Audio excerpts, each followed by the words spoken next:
Bonjour à tous, je me présente, je m'appelle Raphaël Guettéo, je suis professeur en gestion de la santé des troupeaux bovins à Oniris, à l'école vétérinaire de Nantes.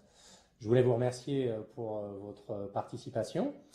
et le cours que vous allez donc suivre sur cette intervention du e-congrès de la santé animale. Une intervention aujourd'hui qui va être dédiée à l'utilisation des données issues des objets connectés en élevage bovin, et je vais essayer de vous montrer quelles peuvent être pour vous les opportunités en tant que vétérinaire, que ce soit dans l'utilisation ou la valorisation de ces données issues donc des objets connectés. Alors pourquoi cette intervention aujourd'hui? Bien, tout simplement parce qu'aujourd'hui, sur le terrain, nos éleveurs ont à faire face à une offre, et cette offre en même temps répond à une demande grandissante. On considère aujourd'hui que plus des 2/3 des éleveurs bovins, par exemple en Bretagne, disposent d'au moins un objet connecté pour leurs animaux. Sur cette figure issue du livre blanc du think tank VetInTech qui vise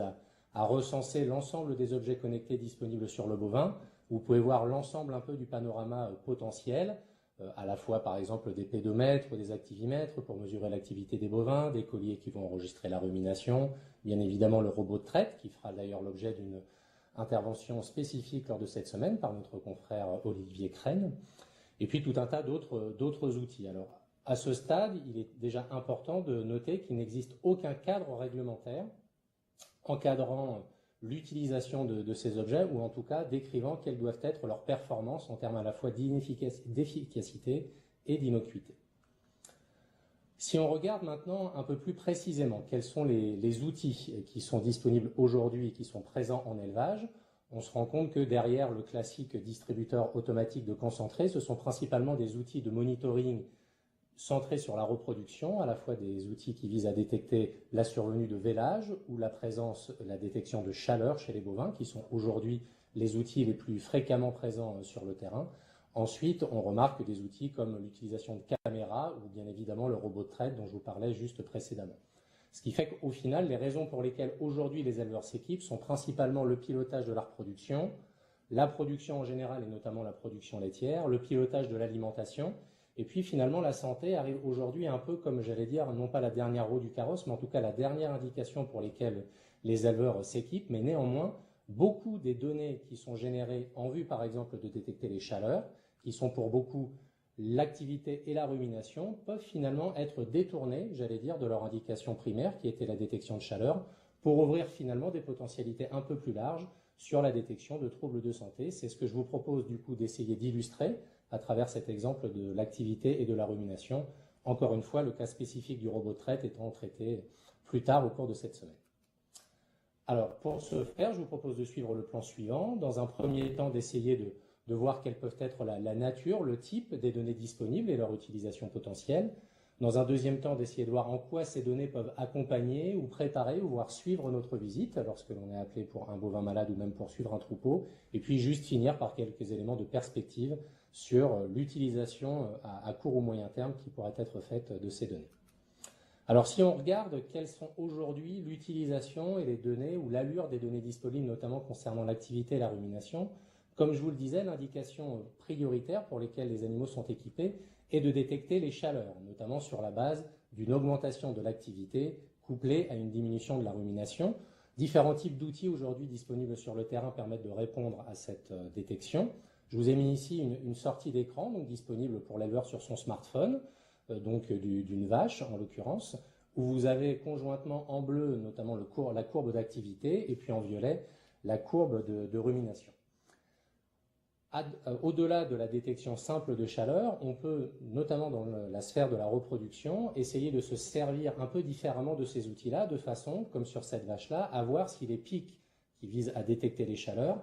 notamment en termes d'activité, reviennent régulièrement, ce qui nous permet et nous ouvre la possibilité de savoir si les chaleurs sont régulières ou non. Donc c'est une utilisation, j'allais dire, plus fine que ce qui nous est permis aujourd'hui par l'observation et le calcul sur la base des données d'insémination.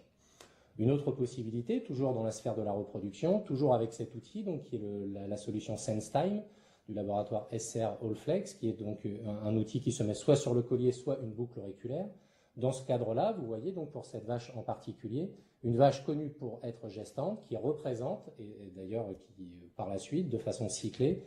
des chaleurs, ce qui dénote un avortement. Donc, de façon générale, l'utilisation de ces données-là va bien au-delà de la simple détection de chaleur et peut vous permettre de mieux structurer votre suivi de reproduction, de même que d'essayer d'avancer en termes de diagnostic et de typologie d'affection. Au-delà de la reproduction, ce que je vous disais tout à l'heure, finalement, une modification d'activité, une modification de rumination sont autant d'informations qui peuvent être potentiellement intéressantes pour la détection de troubles de santé. Je vous ai mis ici les courbes, donc encore une fois, toujours issues du même outil de monitoring, donc pour une vache donnée qui va présenter une alerte de santé parce qu'elle présente, et vous le voyez brutalement, une chute à la fois de rumination et d'activité. Alors à ce stade, il convient bien de noter que les alertes santé qui peuvent être générées par ces outils-là ne sont en rien un gage de diagnostic. Elles ne permettent pas, comme les chaleurs, de dire précisément ce dont souffre l'animal. Il s'agit juste, dans un premier temps, d'identifier les animaux qui pourraient être d'intérêt pour un examen plus poussé par l'éleveur. Dans tous les cas, il y aura besoin d'une expertise vétérinaire pour essayer d'encadrer la nature de ces alertes-là. D'autant plus que, lorsqu'on s'intéresse à la précocité que permettent ces outils-là, on se rend compte à travers ce graphique, qui est issu d'une étude que nous avons menée il y a plusieurs années au sein de notre unité de recherche, qui vise à évaluer les performances d'un collier enregistrant rumination et activité. Vous pouvez voir sur ce graphique-là que pour un certain nombre d'événements, ici pour des mammites, dans plus de 50% des cas, l'outil détectait une anomalie au moins un jour, voire 2 à 3 jours avant que l'éleveur ne détecte la mamite en salle de traite, ce qui ouvre donc des potentialités de détection plus précoces, mais on peut faire également le pari qu'au moment où l'alerte, entre guillemets, flashera, il sera peut-être plus délicat pour l'éleveur de savoir à ce stade-là ce dont souffre l'animal, et c'est là vraiment que est toute l'expertise du vétérinaire pour essayer d'examiner le plus finement ces animaux.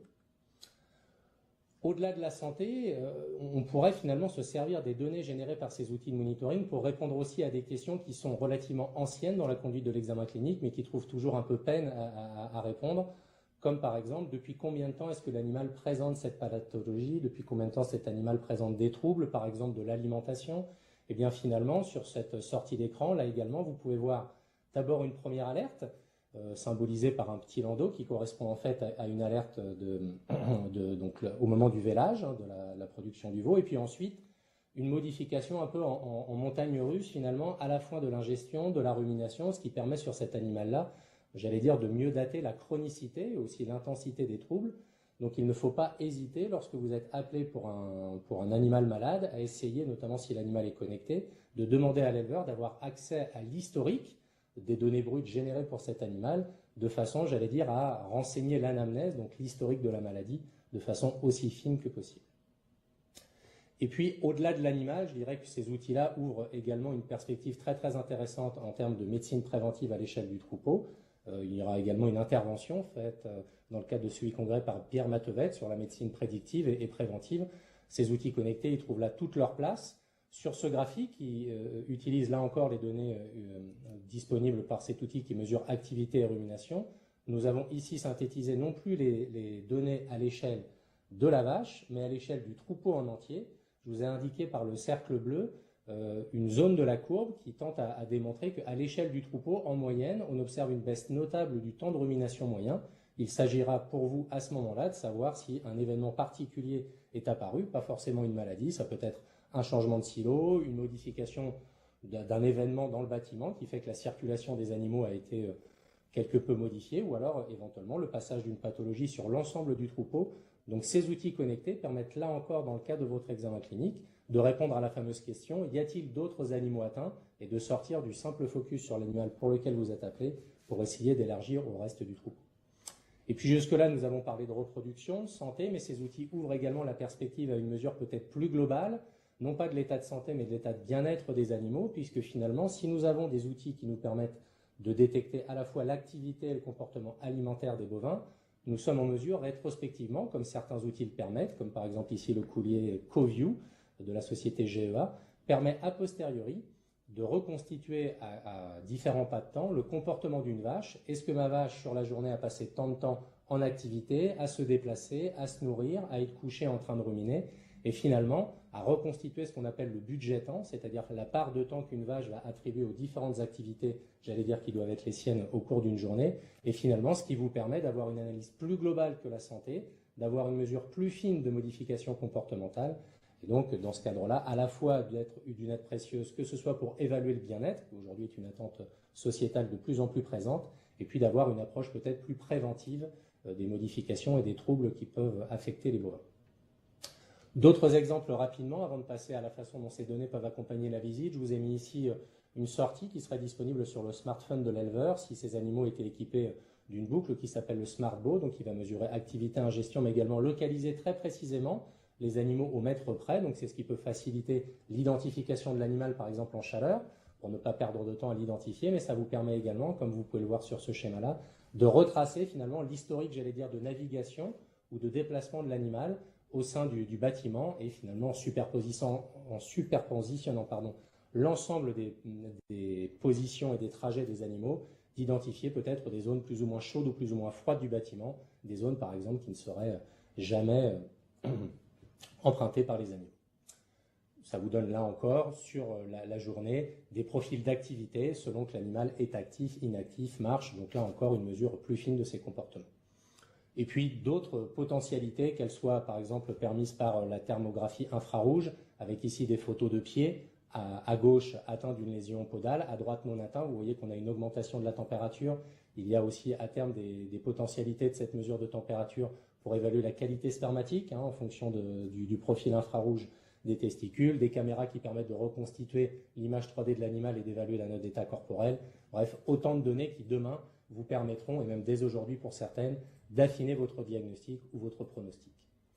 Alors ce panorama maintenant étant dressé un peu de l'utilisation potentielle de ces données, comment peuvent-elles accompagner nos visites? Eh bien, je dirais qu'il y a trois situations. La première est que la donnée, ou en tout cas l'alerte, déclenche une visite. Et donc là, plusieurs situations s'offrent à nous. Soit l'éleveur finalement examine le bovin parce qu'une alerte a été générée par l'outil connecté. En examinant l'animal, il ne trouve rien. Il pourrait considérer malheureusement que c'est une fausse alerte et à terme d'ailleurs ne plus avoir confiance dans l'outil. C'est pour cela que disposer à très court terme d'un cadre réglementaire fixant à minima des conditions d'efficacité me semble vraiment nécessaire. Dans ces cas-là, j'allais dire que si in fine cette absence de détection par l'éleveur d'un trouble devait amener à une visite de votre part, essayez d'intégrer cette fausse alerte, ou en tout cas les données à l'origine de cette fausse alerte, dans votre anamnèse. Une situation qu'on peut espérer plus fréquente, c'est celle que la suivante, à savoir que l'éleveur examine le bovin en alerte et identifie assez facilement un signe ou un diagnostic. Historiquement, c'est par exemple l'exemple de la conductivité vis-à-vis de la mamite. On pourrait aussi prendre la baisse d'activité pour la boiterie. Dans ces cas-là, je pense que l'opportunité pour nous est d'intégrer la nature de ces données et la nature de ces alertes tout simplement dans les protocoles de soins de façon à faciliter la détection des troubles et l'encadrement de la prescription. Et puis, la dernière situation, c'est que finalement l'éleveur examine le bovin en alerte, identifie bien qu'il y a une anomalie sans qu'il puisse vraiment déterminer la cause précise de la maladie. Donc là, encore une fois, je pense que l'opportunité pour nous est d'intégrer cette donnée qui avant n'était pas disponible dans notre examen clinique. Donc à très court terme, en tout cas, une opportunité pour sécuriser la place des alertes dans la rédaction de nos protocoles de soins. À partir du moment où cette donnée ou cette alerte aurait déclenché une visite, ou en tout cas que nous sommes en élevage pour examiner un bovin, j'allais dire, si tant est qu'on accorde une bonne fiabilité à cette alerte, sur la base des données qu'elle génère, on pourrait très bien essayer d'étudier la dynamique dans le temps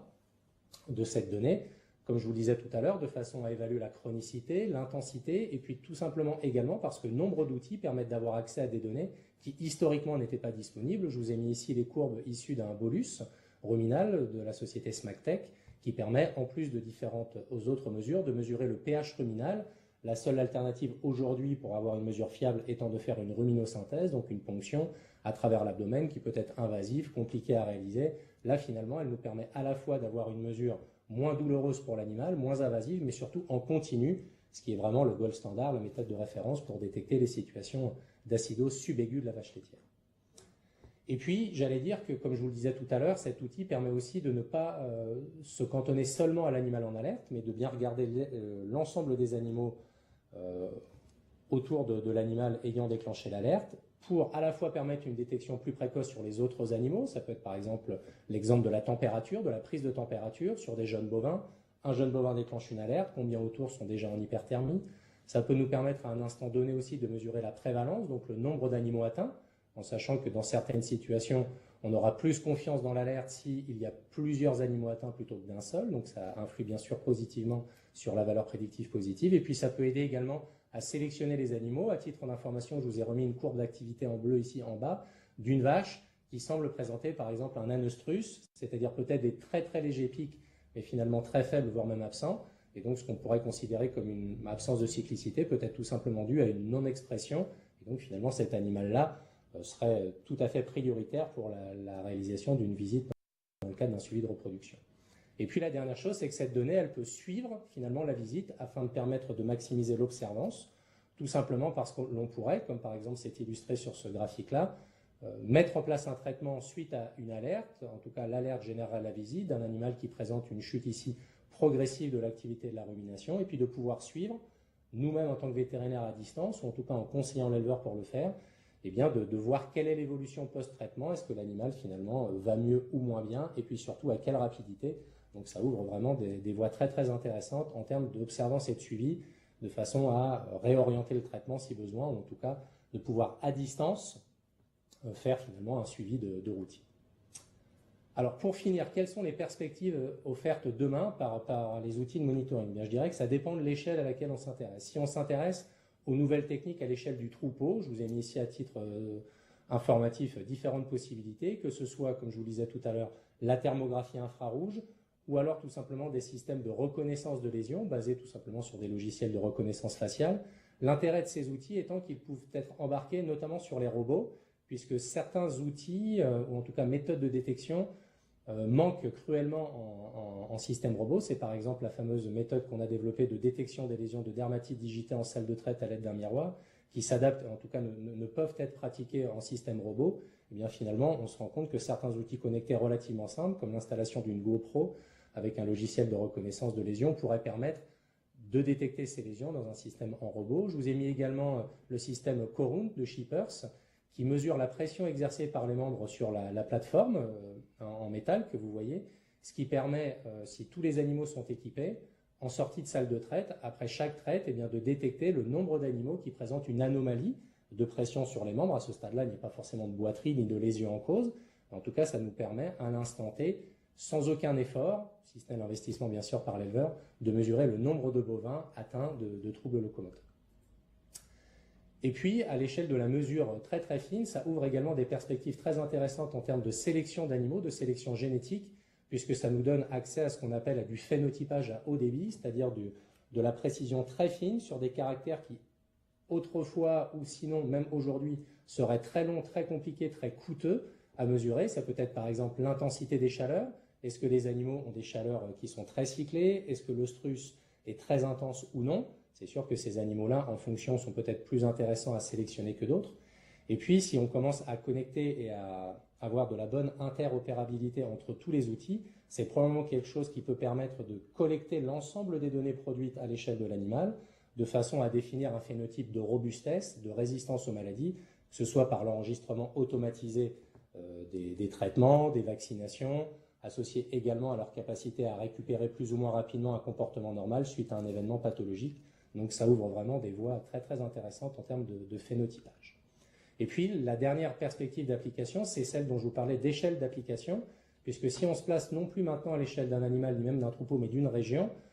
on pourrait très bien, à partir du moment où l'ensemble de ces données seraient collectées, mutualisées et analysées, on pourrait éventuellement ouvrir la porte de ce qu'on appelle une surveillance syndromique. Pour cela, j'ai décidé d'utiliser l'exemple de la fièvre catarrhalovine qui a touché notre pays en 2008. À l'époque, la situation était un peu particulière. On savait que la maladie allait nous arriver inévitablement, elle arrivait par le nord et on savait cliniquement à quoi elle ressemblait. On s'est rendu compte a posteriori que cette FCO, cette fièvre catarrhalovine, était également responsable d'un raccourcissement des durées de gestation. Et donc en fait, on s'est demandé a posteriori si finalement, en mettant un algorithme en continu sur les données qui pourraient être générées, collectées sur ces durées de gestation, si on n'aurait pas pu se dire qu'il se passait quelque chose, en sachant qu'à l'époque, on savait que s'il se passait quelque chose, c'était très probablement la FCO, mais on vous laisse placer dans un cadre où peut-être d'ici plusieurs années, malheureusement, arriverait une émergence sans qu'on sache à ce moment-là à quelle maladie on a à faire face. Donc ce que vous avez ici sur la carte de France, c'est la semaine 31, en sachant que la première déclaration clinique faite par un vétérinaire était en semaine 28. Donc ici, chaque point rouge est un élevage, est un foyer clinique. Donc on se retrouve ici 3 semaines après la première détection clinique, et on a appliqué un algorithme à l'échelle du canton sur les durées de gestation trop courtes. L'épidémie progresse, nous sommes là en semaine 4, vous voyez qu'on a un plus grand nombre d'élevages, semaine 5, plus d'élevages, semaine 6, semaine 7, Donc vous voyez là que l'infection s'étend à l'échelle du territoire. Semaine 8, vous voyez certains cantons flashés avec notamment la frontière verte. On savait à ce moment-là détecter qu'il se passait quelque chose, ou en tout cas l'algorithme aurait dit qu'il se passait quelque chose d'anormal. À l'époque, nous savions encore une fois que c'était de la fièvre catarrhalovine, mais mettez-vous dans quelques années dans un autre contexte, si jamais la maladie émergeait en France et qu'on ne savait pas à quoi elles doivent ressembler, bien finalement, par rapport à la première détection clinique, vous voyez que la détection n'est pas si tardive. Et donc finalement, ça ouvre la voie à une détection, à ce qu'on appelle une surveillance syndromique. C'est déjà aujourd'hui le cas pour effectuer des courbes de prévalence de grippe humaine avec un algorithme tout simplement sur les recherches que les gens effectuent sur Internet. C'est ce qu'on appelle l'algorithme Google Flu Trends. Et de façon générale, à l'échelle d'un territoire, c'est ce qui permet aussi peut-être de répondre à la problématique de certains déserts médicaux ou de zones pour lesquelles la couverture vétérinaire serait très compliquée pour pouvoir collecter en continu des données, l'accès aux données étant bien évidemment crucial. Et puis donc du coup, dernière possibilité, bien évidemment, c'est les possibilités offertes en termes de téléconsultation, de téléexpertise, de télémédecine, donc finalement de consultation et d'expertise vétérinaire à distance. Pour ce faire, je vous invite à suivre la conférence de Laetitia Dorso qui vous donnera un exemple lors de ce e-congrès sur la possibilité, à travers des lunettes connectées, de pratiquer de la téléautopsie. Donc au final et en conclusion, je dirais que ces outils génèrent bien sûr des datas, des données, qu'elles sont en plein essor, qu'il y a pour nous, vétérinaires, un besoin de s'informer et de former. Donc d'ores et déjà, c'est des éléments qu'on intègre aujourd'hui dans nos enseignements à l'école vétérinaire, de ne pas craindre l'arrivée de ces outils, mais au contraire d'anticiper, de participer, pourquoi pas, à leur évaluation, à leur conception, à leur construction, et qu'il y aura toujours besoin de l'analyse vétérinaire, d'autant plus que le signal est précoce, il aura vraiment besoin d'un examen clinique fin et adapté du vétérinaire.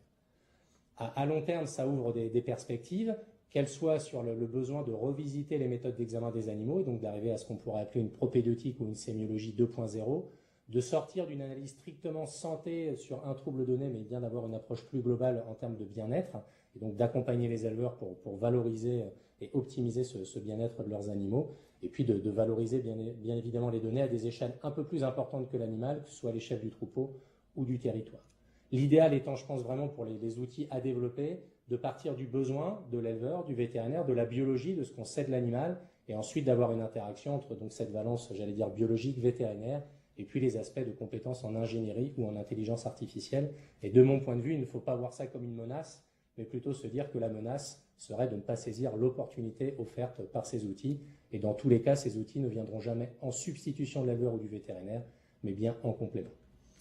Je vous remercie de votre attention et puis je serai ravi de répondre à vos questions si vous en avez sur l'espace chat suite à cette intervention. Et puis sinon, je vous souhaite une bonne fin de journée et je vous dis à très bientôt.